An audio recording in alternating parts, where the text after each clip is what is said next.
Bonjour à toutes et à tous, ici TFT qui, malgré une chaleur assommante, garde une attitude inébranlable, mais branle-moi quand même.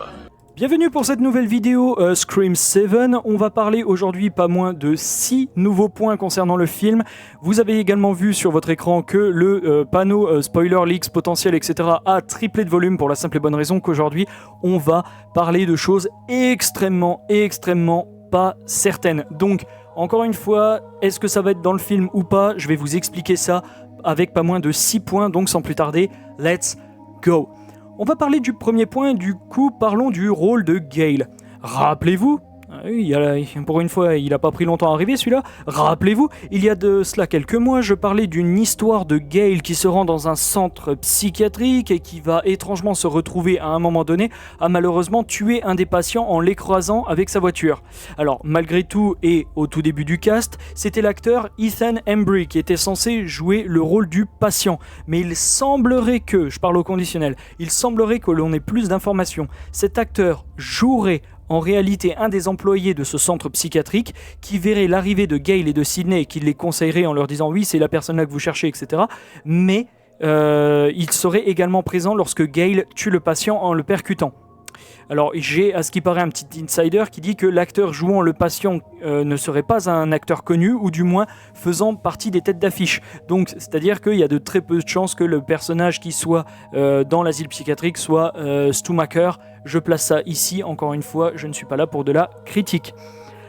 La deuxième chose, ça va être le deuxième point de notre vidéo, ça va être quelque chose d'assez spécial puisque j'ai appelé cette partie encore une chaise et du scotch. Ouais, ça va pas mieux pour la nomination de mes parties, mais je vous explique. Ici, c'est un peu balèze de tout vous expliquer, donc je vais vous expliquer en faisant une comparaison. Rappelez-vous, deuxième fois, de Steve Orth, qui, au même titre que Charlie Walker, avait été attaché à une chaise de jardin à un moment donné dans les films.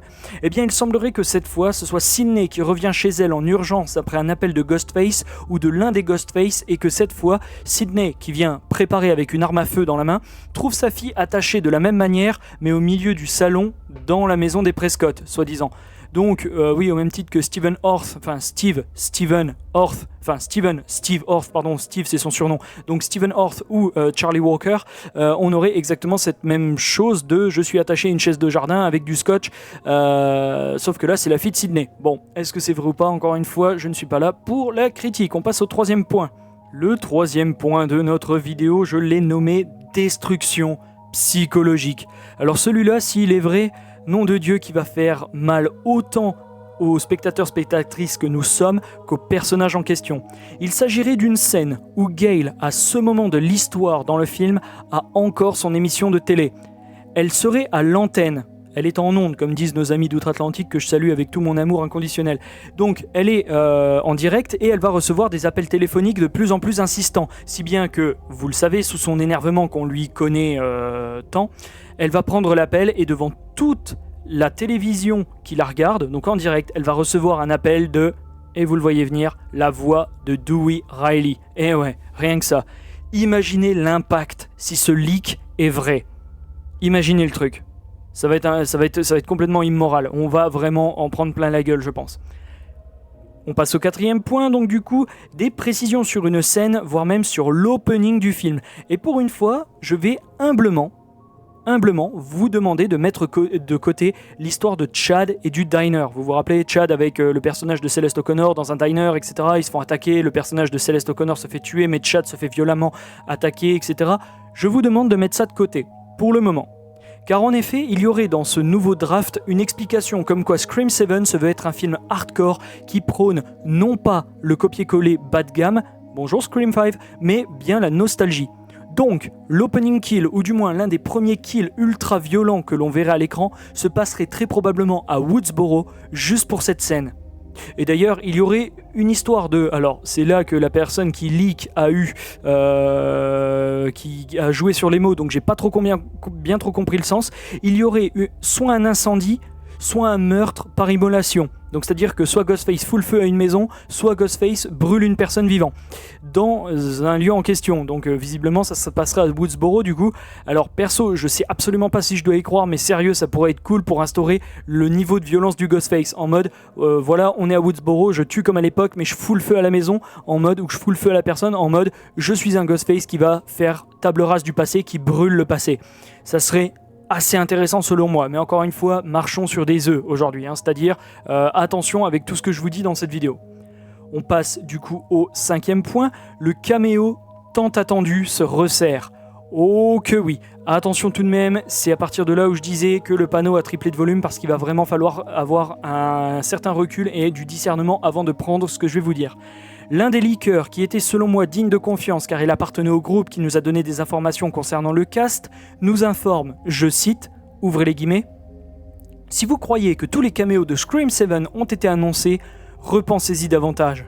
Il y a encore un personnage Legacy, donc un personnage héritage, qui va revenir en face de nous. Il provient de l'un des 4 premiers films. Et enfin, non, ce n'est pas Skeet Ulrich. » Fin de citation.